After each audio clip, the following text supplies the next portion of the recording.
Welcome to the History Maps podcast. If someone handed you a blank check tomorrow and told you to build a monument that would last 1,000 years, you would probably start thinking about steel. Oh, absolutely. Steel, reinforced concrete, maybe titanium. Right, thick panes of tempered glass.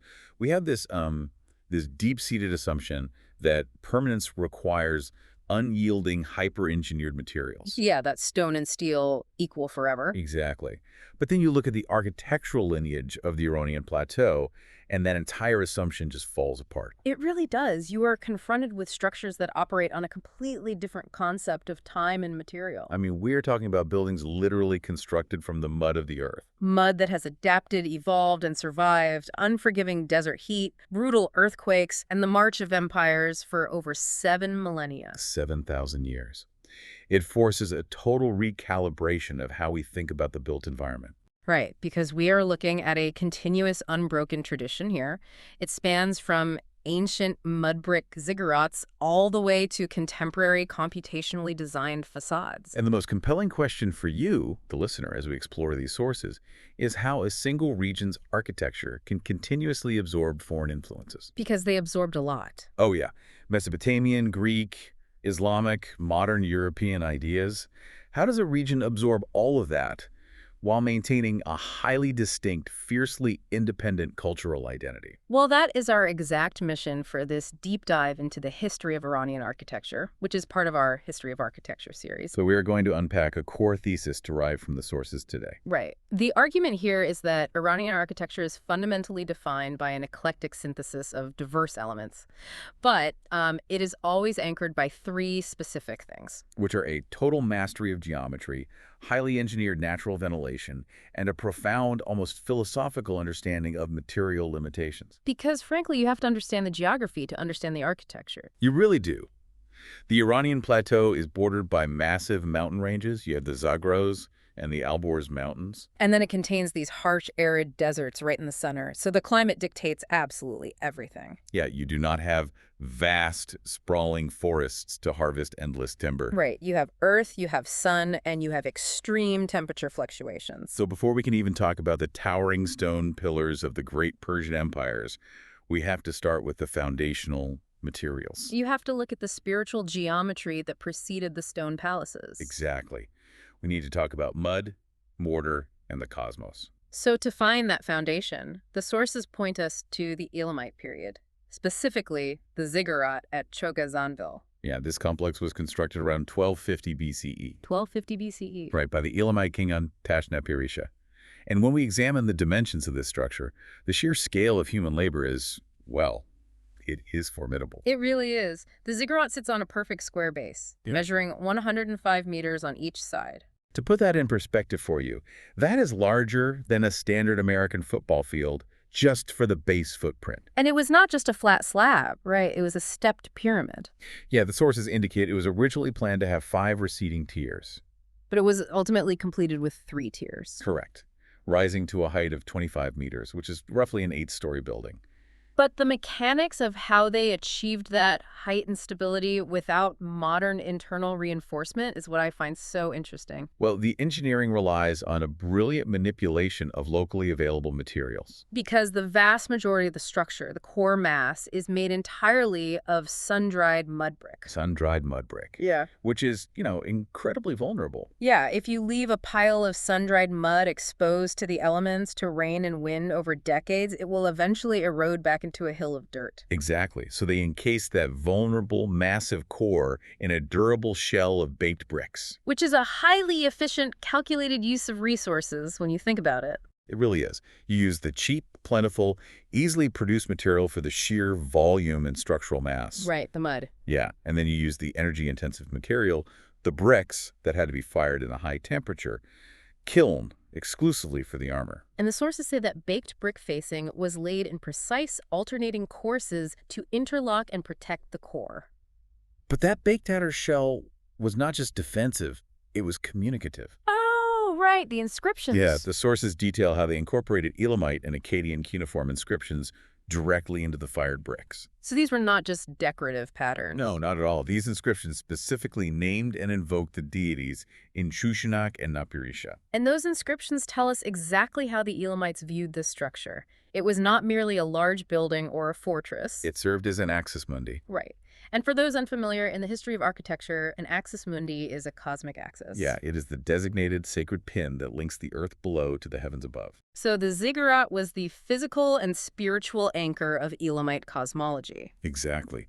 When you climb those steps, you are physically ascending closer to the divine realm. So you have this massive, solid mountain of mud and brick anchoring the flat landscape.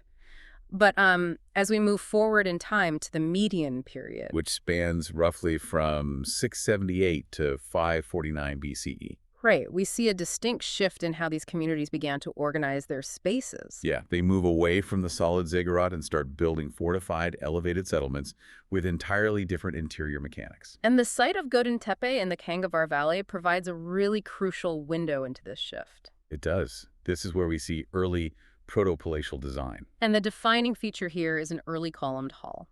The dimensions are notable.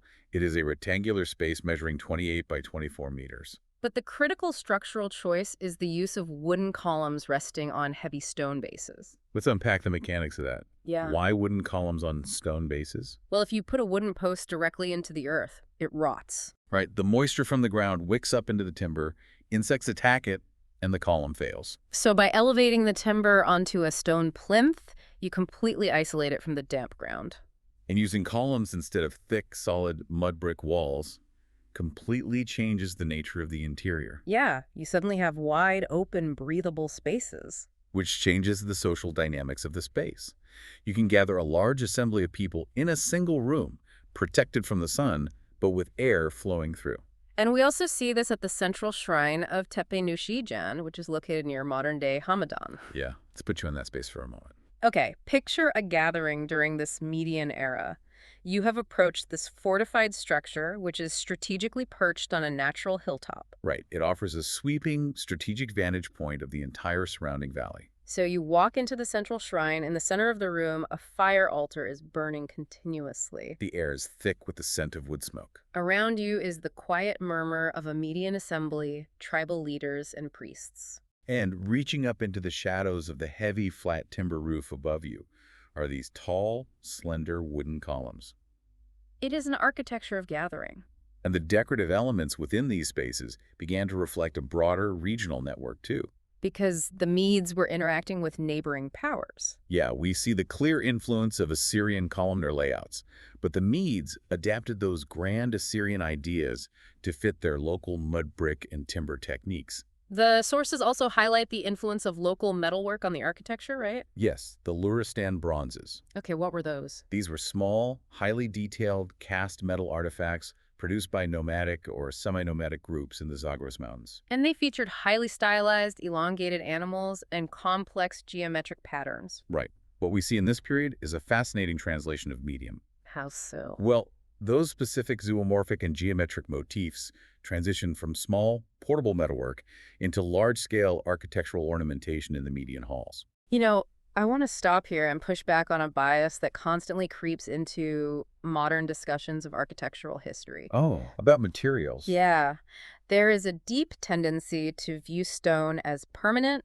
noble, and sophisticated, while completely dismissing mud brick as primitive or temporary. That is a very common misconception. But looking closely at these sources, mud brick construction functions almost like a highly adaptable, endlessly malleable toolkit. It is entirely modular. Exactly. It is like working with architectural clay on a massive scale. Yeah, if your population grows, you do not need to wait for months to quarry and transport stone. You dig the earth, mix it with chaff and water, leave it in the sun, and you have your building blocks. You can patch a wall, you can expand a courtyard, you can scale a fortress up almost infinitely based on your immediate needs. And this profound material flexibility is what allowed these early empires to build functional, monumental structures without being held hostage by the location of rare stone quarries. That material adaptability was essential for survival and rapid expansion.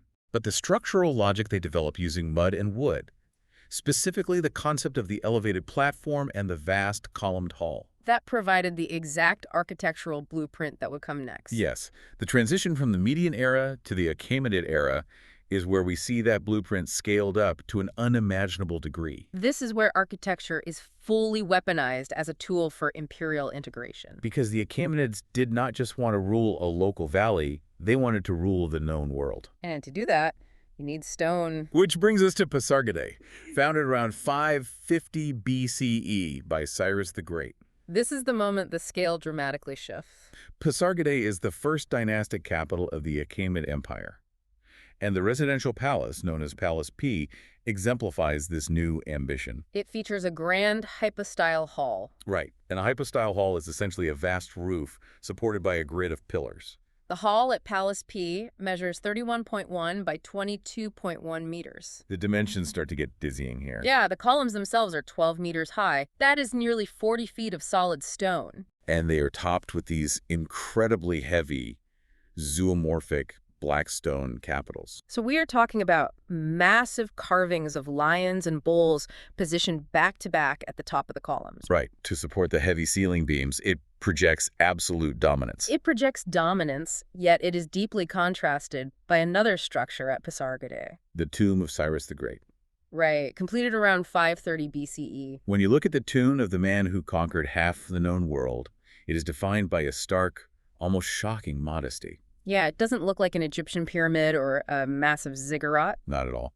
It sits on a rectangular base, 13.35 by 12.30 meters. And it rises through 6 unadorned, receding stone tiers to a simple, gabled roof chamber. It is built of massive blocks of white limestone, but aside from a few very subtle decorative moldings and a small carved rosette positioned above the narrow entrance door. It entirely lacks the heavy, propagandistic, stylistic distractions that were typical of ancient rulers' tombs. It is a statement of immense self-assurance.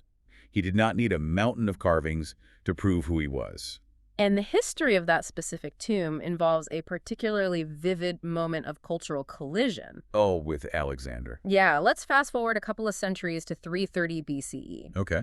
Alexander the Great is in the middle of his brutal invasion and conquest of the Persian Empire. He arrives at Pasargadae. And Alexander actually held a deep historical admiration for Cyrus the Great. Right, he had read about him, he considered him an ideal king. So Alexander approaches this austere geometric monument in the desert, fully expecting to pay his respects at the undisturbed resting place of a legend.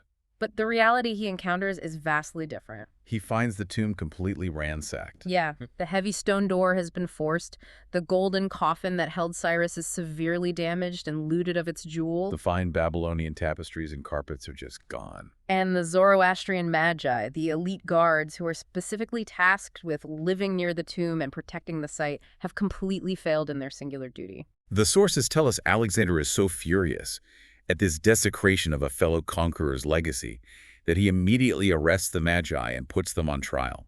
That historical event heavily underscores the symbolic weight of the architecture. It really does. The tomb was not just a container for a body. It was the physical manifestation of Cyrus's legacy. So to violate the building was to violate the empire itself. But while Pasargadae was the beginning, the ultimate, undeniable expression of Achaemenid architectural ideology was Persepolis. Founded by Darius I around 515 BCE. Correct. And Persepolis was not built to be a daily functional capital for running the bureaucracy. No, it was a sprawling ceremonial complex built on a massive artificial 40-foot-high stone terrace. It was a theatrical stage designed to showcase the power of the empire. And the absolute focal point, the heart of that stage, is the Apadana, the great audience hall. Trying to grasp the scale of the Apadana through numbers alone is difficult. Yeah, the sources say it covers an area of 1,000 square meters. Let's translate that. Picture an interior space so vast you could easily fit a modern convention center inside it. The roof of this hall was supported by 72 massive fluted stone columns. And each column reached 24 meters high. 24 meters. If you were standing at the base looking up, that is the equivalent of staring at the roof of an 8-story building. And again, these are topped with those massive double animal capitals. But as staggering as the columns are, the sources point out that what is equally critical to the message of Persepolis are the relief carvings. Yes, specifically the carvings on the monumental symmetrical staircases that lead up to the hall. This is the famous all countries or treasure relief. Right. When you walk up those stairs, You are not just looking at decorative patterns. You are looking at a highly detailed, sculpted ledger of the empire. The carving depicts distinct delegations from 23 different subject nations. And they are not depicted as chained, humiliated slaves, which is what you often see in Assyrian or Egyptian reliefs. Exactly. They are depicted bringing tribute to the Persian king during the Nowruz, the traditional spring festival. You see the Medes in their writing habits, The Babylonians bringing textiles. the Indians carrying gold dust. The Bactrians with their two-humped camels. Every group is carved with precise, culturally specific clothing, hairstyles, and gifts. It is a frozen parade of global diversity. But let's talk about the logistics of hosting that parade. Okay. The sources indicate the Apadana and its adjacent structures could accommodate an audience of 10,000 people. 10,000. Yeah. So if you put 10,000 individuals in a space filled with 72 massive stone columns, how does anyone see the king? That is a great question. How do you engineer the acoustics and the sightlines so it does not just feel like a chaotic, echoing cavern? Well, the solution lies in the strict application of an orthogonal grid layout. Okay, so a grid. Yeah, the columns were not placed randomly or purely for aesthetic density. They were aligned on a precise, unyielding mathematical grid. I see. This grid created clear, repeating, unobstructed sightlines straight down the massive aisles. Wherever you stood, your view was directed down a corridor of stone toward the central throne area. And what about the acoustics? Stone echoes terribly. Right, the acoustic environment would have been heavily managed by materials that are now lost to history. Like what? Well, the roof was constructed of massy cedar beams from Lebanon. Wood absorbed sound much better than stone. Well, that makes sense. Furthermore, we know they used heavy, opulent tapestries and textiles draped between the columns to divide the spaces. So these fabrics would have acted as massive acoustic baffles, absorbing the echoes of 10,000 voices and directing the primary sound toward the center. When you put all of this together, the sheer scale, the grid, the carvings Persepolis functions less like a standard royal residence and more like a physical architectural treaty carved in stone. A treaty is a perfect way to describe it. It was built by specialized teams of workers drawn from every corner of the empire. Yeah, they took Ionian Greek stone-cutting techniques for the column flutes. They took Egyptian ashlar masonry techniques for the stonework. They took Mesopotamian floor plans. And they integrated all of it into a singular, unified Persian style. The building visually proved to those 23 different nations that their specific cultural contributions were not erased or destroyed by the empire, but rather permanently integrated into its fabric. That synthesis was the political genius of Achaemenid architecture. They conquered through integration. However, empires fall. Alexander burned Persepolis. And with the eventual rise of the Parthian era and subsequently the Sasanian Empire, the architectural requirements of the rulers fundamentally shifted. Moving into the period from 224 to 651, the world had changed, and so had the engineering. Yeah, the Sasanians faced entirely new challenges. They wanted to move away from the dense, column-filled, hypostyle halls of the Achaemenids. Because columns are impressive, but they clutter the floor plan. Exactly. The Sasanian kings desired vast, unbroken, soaring interior spaces that could inspire awe without a forest of stone pillars getting in the way.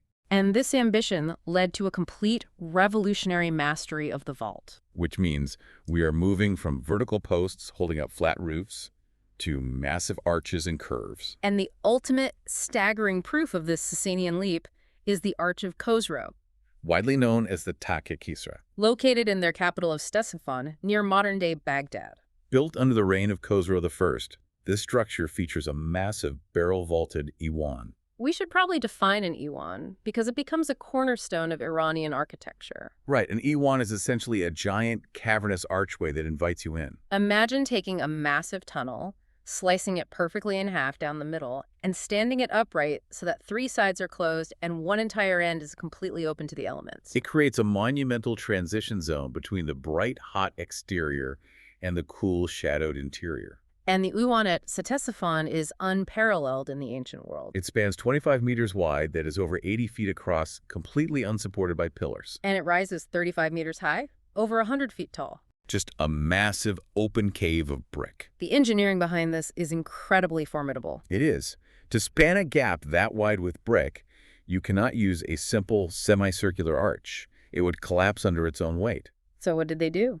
They utilized parabolic vaulting. A parabola is a steeper, more elliptical curve that distributes the massive downward thrust of the heavy bricks much more efficiently down through the incredibly thick sidewalls. And the most mind-bending part of this is how they built it.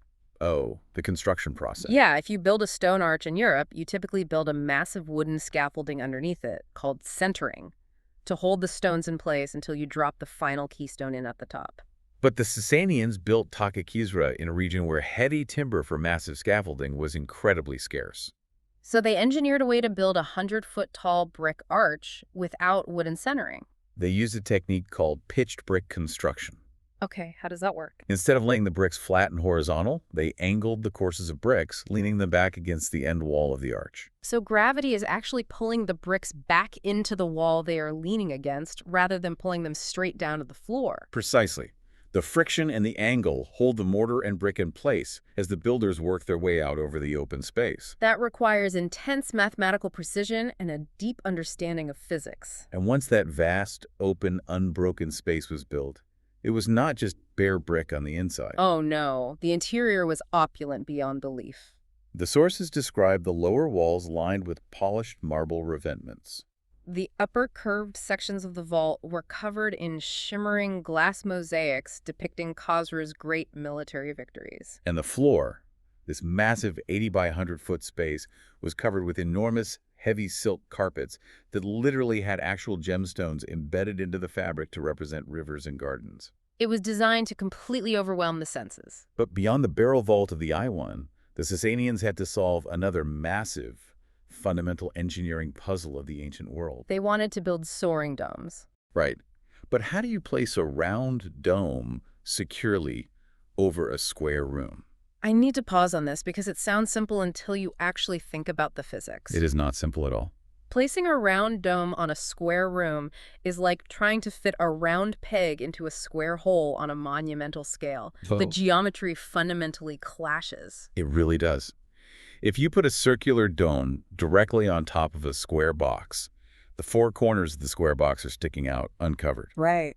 And the curved sides of the dome are hanging off the straight edges of the walls. So the downward weight of the dome has nothing to rest on in the corners. The thrust pushes outward and the whole structure collapses. It is a structural nightmare. It was one of the classic architectural puzzles. And the Sassanian solution to this geometric clash was the invention of the squinch. Yes. Explain the squinch for us. The squinch is a series of small, stepped arches built diagonally across the upper interior corners of a square room. By building these arches across the four 90-degree corners, you effectively bridge the gap. You transform the top of the square base into an octagon. You chop the corners off the square, structurally speaking. Exactly. An octagon is much closer to a circle than a square is. Right.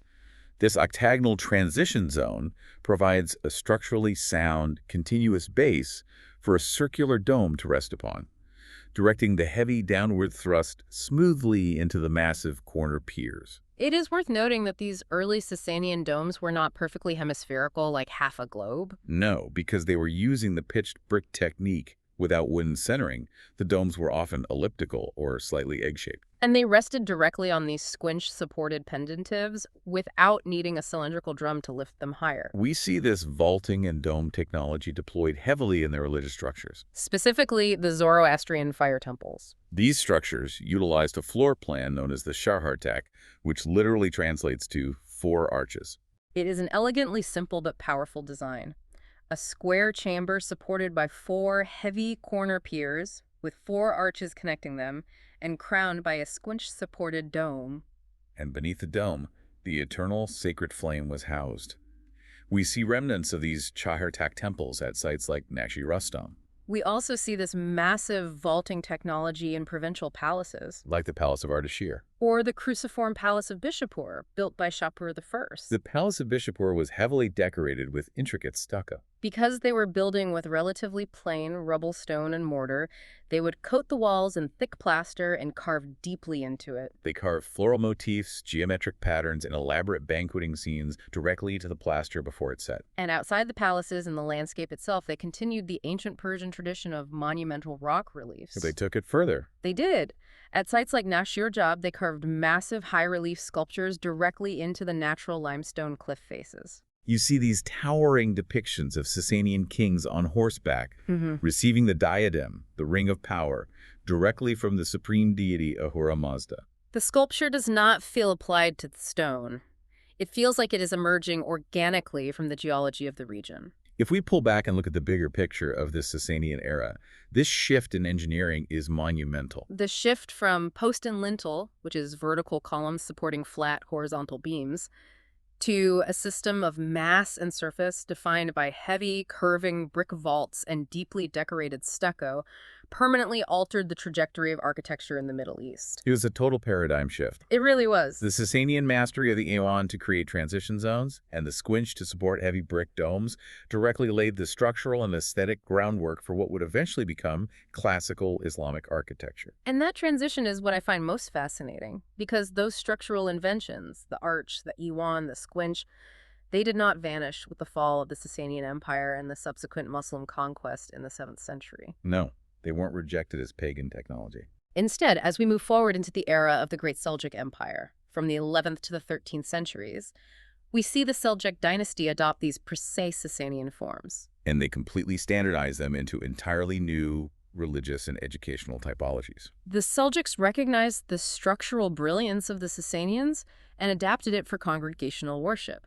The prime, undisputed example of this evolution is the Jame Mosque of Isfahan. This site is essentially a living museum of Iranian architecture. It saw continuous construction, destruction, and modification, starting from the year 771. But the Seljuk additions in the 11th century fundamentally redefined the space forever. They introduced two highly innovative, mathematically astonishing domed chambers to the existing hypostyle mosque. And there is a brilliant, intense architectural and political rivalry captured in the construction of these two domes. It is a really fascinating piece of history.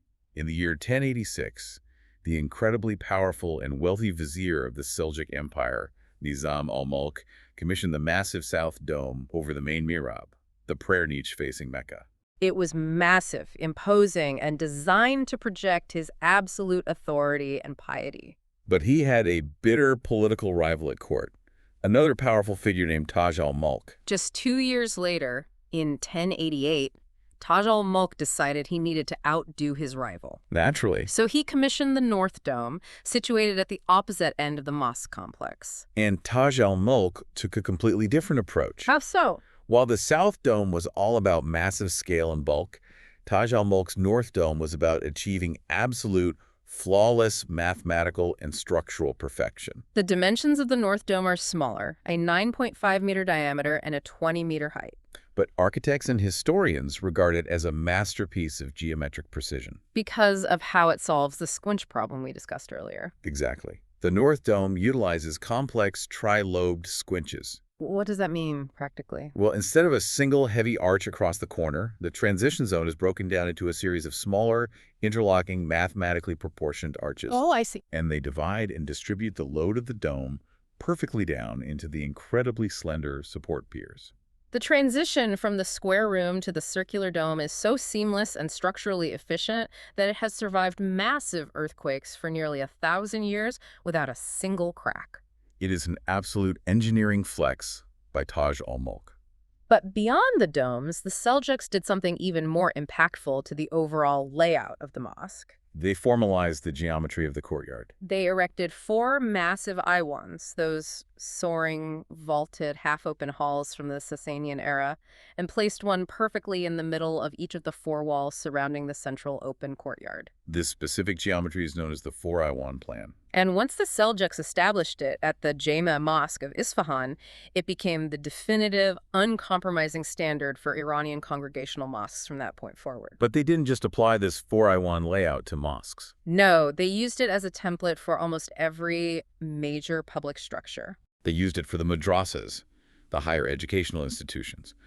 Look at the Madrasa Nizamiya in Kargard, built around 1068. You see the exact same logic applied. A central square courtyard with large axial iwans on each side acting as lecture halls or grand entrances. And the spaces between the iwans were filled with 2 stories of small vaulted cells where the students lived and studied. The layout provided perfect natural light, ventilation, and a centralized focus for the community. The Seljuks also mastered the vertical plane with the construction of towering, standalone minarets. These were not just functional platforms for the call to prayer. They were massive, visible symbols of imperial reach and Islamic presence across the vast plateau. The minaret of Jam, built in an incredibly remote valley in modern-day Afghanistan around 1194, is a staggering example. It stands an imposing 65 meters high. That is over 200 feet tall, standing alone in a rugged mountain gorge. The design is incredibly sophisticated. It features a cylindrical shaft that smoothly transitions from a heavier octagonal base. But it is the surface that catches the eye. The entire exterior, all 200 feet of it, is wrapped in intricate, interlocking geometric brickwork and heavily glazed, bright blue Kufic inscriptions. It is a beacon of glazed brick in the middle of a stark landscape. And speaking of traveling through that landscape, we cannot discuss the Seljuk era without looking at the architecture of trade. Because the Silk Road was the economic lifeblood of the empire, and it required infrastructure, specifically the caravanserais. Well, let's use a narrative here to understand how these functioned. Take the Agzakara Han caravanserai, built in 1153. Picture a group of merchants traveling the Silk Road. They have been riding for 14 hours. They are exhausted, sunburned, covered in dust, traveling with dozens of heavily laden pack animals carrying fortunes in silk and spices. As dusk approaches, they need a safe place to sleep in a landscape plagued by bandits. So they approach the caravanserai, and from the outside, it does not look like a welcoming hotel. It looks essentially like a military fortress. Because defensive architecture was absolutely paramount. These caravanserais had incredibly thick, unyielding stone walls and heavily fortified corner towers. But the most critical defensive feature was the entrance. They rarely used a straight, simple gateway. They utilized an off-axis, L-shaped, bent entrance. Right. If you are a merchant, you do not just walk straight in and see the courtyard. You enter the massive outer gate, and you immediately face a solid, blank interior wall. You are physically forced to slow down and turn sharply, usually a full 90 degrees, just to enter the main interior courtyard. That design is a deliberate security measure. It completely obscures the interior wealth from the outside view. More importantly, it makes it nearly impossible for a raiding party of bandits to charge directly through the open gates on horseback. Exactly. The sharp turn breaks the momentum of any direct assault, creating a choke point where a few guards can defend against a larger force. Once inside, the merchants would find a safe, organized space, often utilizing a variation of that same four-iwan courtyard plan we saw in the mosques, providing stables for animals and secure rooms for goods. Now, regarding this entire period of Seljuk standardization, applying that strict four-iwan plan to mosques, madrasas, and caravanserais, I want to raise a question about the evolution of style. Go ahead. If you standardize a layout so rigidly across an entire empire, doesn't the architecture run the risk of becoming monotonous? That is a fair concern. If every building is just four iwans around a square courtyard, where does the creativity go? Well, think of it this way. I look at the standard layout, much like the sonnet in poetry. A sonnet has a strict, unbreakable constraint.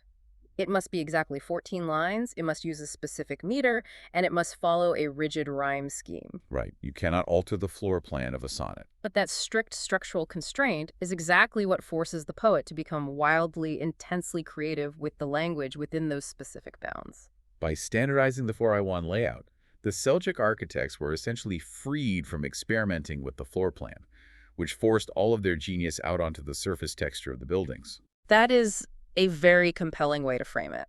The constraint of the floor plan directly drove the invention and refinement of one of the most iconic elements of Islamic architecture. Which is the muqarnas. Yes, muqarnas. Explain muqarnas, because it is hard to visualize if you've never stood underneath one. If you look up into the deep, curving half-dome of a grand iwan from this period, you do not see a flat, smooth, plastered surface. No. You see a cascading, highly complex, three-dimensional geometric honeycomb. It looks like architectural stalactites hanging in a cave. Yes.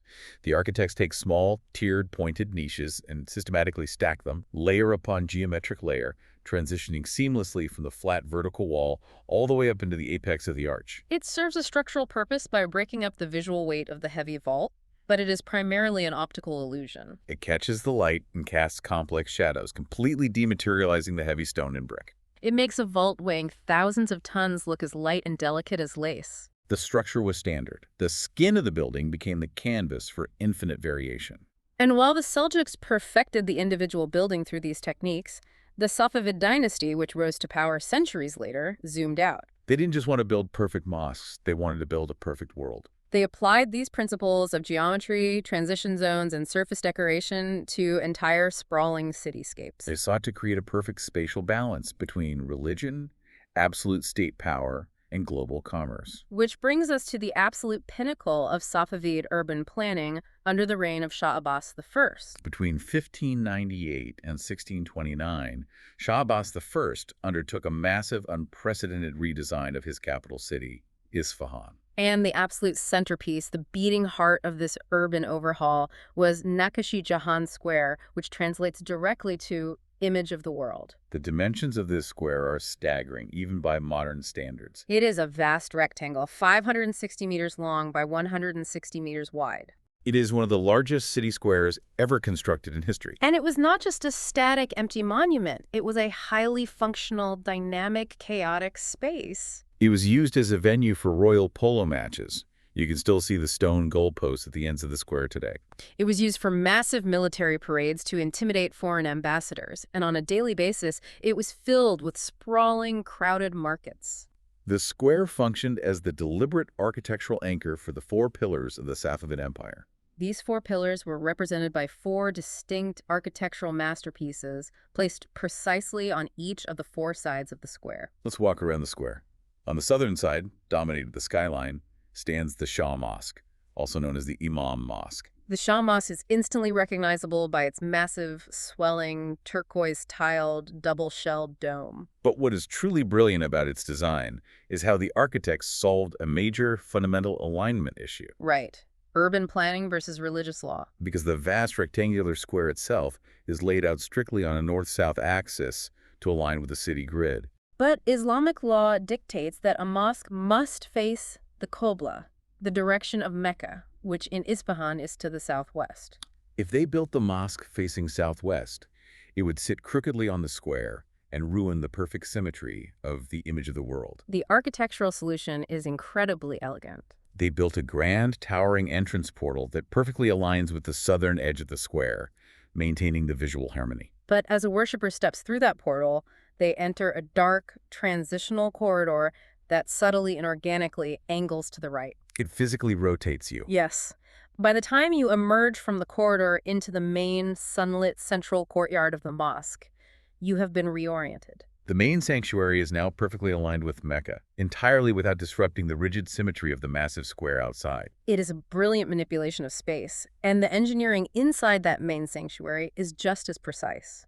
The acoustics beneath that massive turquoise dome are so highly engineered that a speaker, standing precisely on the center point, can speak in a low whisper, and the sound perfectly amplifies and carries across the entire massive hall. Now, contrast that grand, highly public congregational mosque with the structure on the eastern side of the square, the Sheikh Lotfallah Mosque, constructed between 1603 and 1619.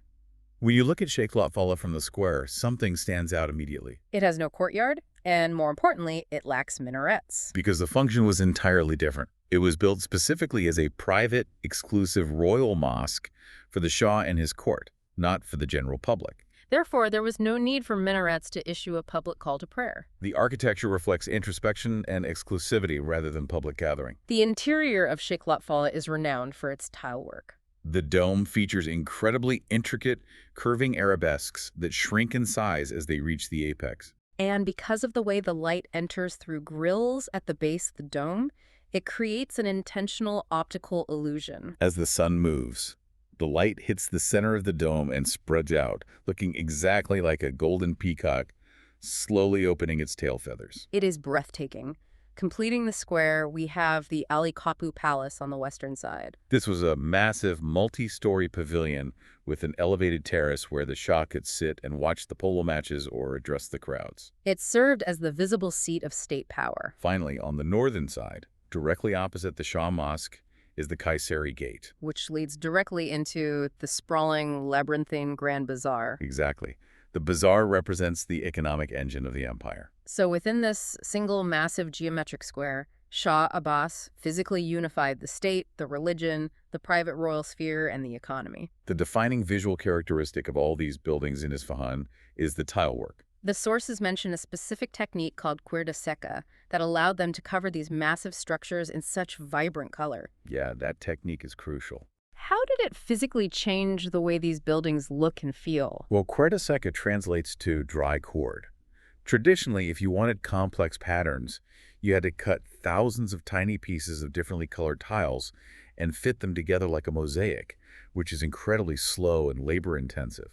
The cuerda seca technique completely revolutionized this. It allows multiple different glaze colors to be applied and painted onto a single large square tile without the colors running together and blurring during the intense heat of the kiln firing. How does it keep the colors separated? The artisans would draw the outline of the pattern on the tile using a greasy substance mixed with manganese, the dry cord. Ah, okay. This greasy line acted as a physical barrier.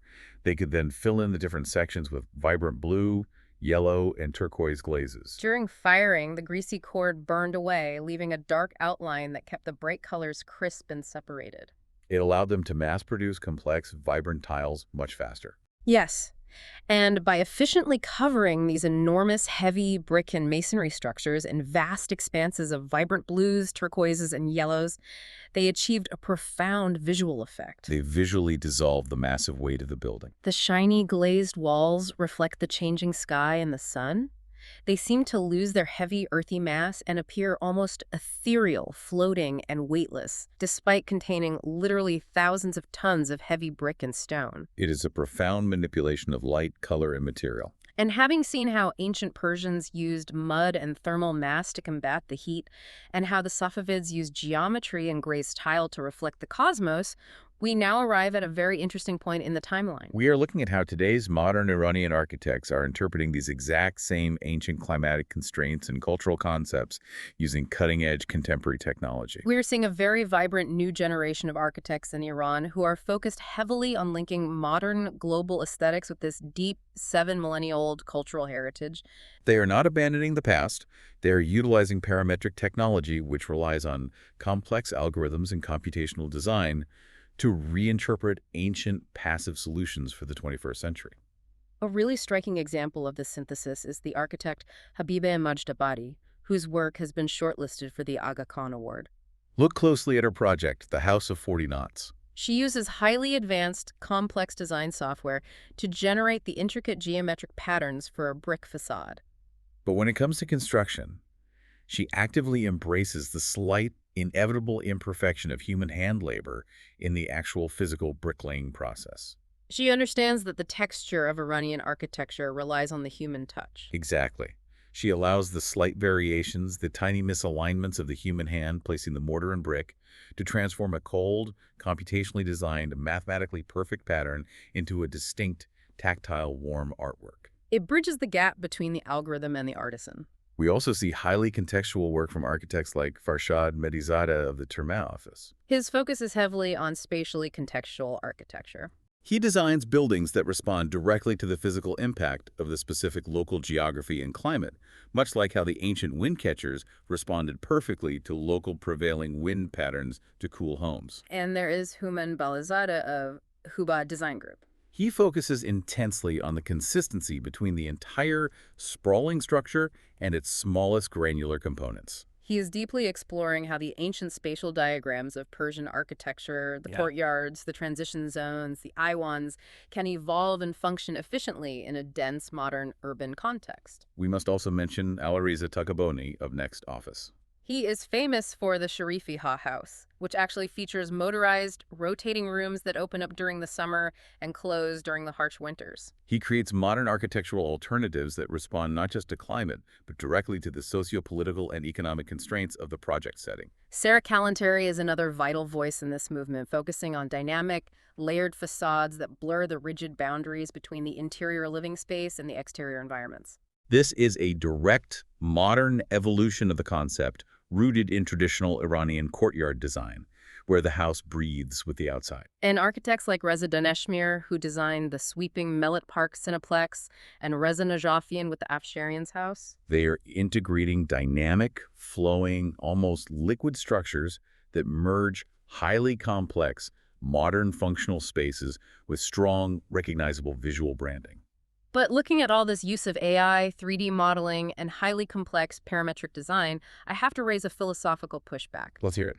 Does relying on computer algorithms and automated computational generation sever the connection to the highly tactile, handcrafted, deeply human history of Iranian brickwork? Does a computer-generated facade have the same soul as a Seljuk brick dome laid by hand? Exactly. That is a critical, ongoing debate in modern architectural theory. Does the nature of the tool inherently dictate the soul of the final building? I think the best way to understand this transition is to compare parametric architectural design to a digital loom. Okay, a digital loom. Yeah, in a traditional ancient hand loom, the weaver manually sets every single thread and physically throws the shuttle back and forth. It is slow and highly prone to variation. A modern digital loom uses software to instantly generate the complex pattern and uses automated machinery to control the threads. The mechanism of generation has completely changed. It is vastly faster and can handle a level of mathematical complexity that a human brain cannot easily map out. But the raw material, the physical thread itself, is the exact same. And the cultural narrative, the underlying geometric pattern being woven into the final fabric, remains exactly the same. The computational technology simply allows these modern architects to take the ancient, deeply ingrained principles of light manipulation, geometric transition, and passive climate control, and weave them into forms that were previously physically impossible to calculate or build by hand. What is truly fascinating here, what ties all 7,000 years together, is that the core constraints of the region haven't changed. The sun is still punishingly hot in the summer. The wind still needs to be captured and channeled. The geometry still needs to perfectly resolve the transition from the earth to the sky. Throughout this deep dive, we saw how ancient Iranian architecture utilized highly sophisticated passive cooling systems like wind catchers, which physically pull hot air up and out while pushing cool breezes down into the living space, and qanats, the vast network of underground aqueducts that use the Earth's thermal mass to keep water cold. They figured out how to thrive in a hostile, extreme environment long before electricity, air conditioning, or steel existed. And as the modern world faces severe, accelerating climate change and increasingly extreme, deadly heat waves, it raises a very important provocative question. A most advanced, highly sustainable, and resilient architecture of tomorrow might not look like a sealed glass skyscraper filled with massive, energy-hungry air conditioning units. No, it might just look exactly like the ancient, wind-cooled desert cities of Yazd. A city built of literal mud, constantly adapting, constantly breathing, perfectly calibrated to the harsh reality of its environment, outlasting the monuments of empires. Thank you for listening. History Maps. Learn history visually.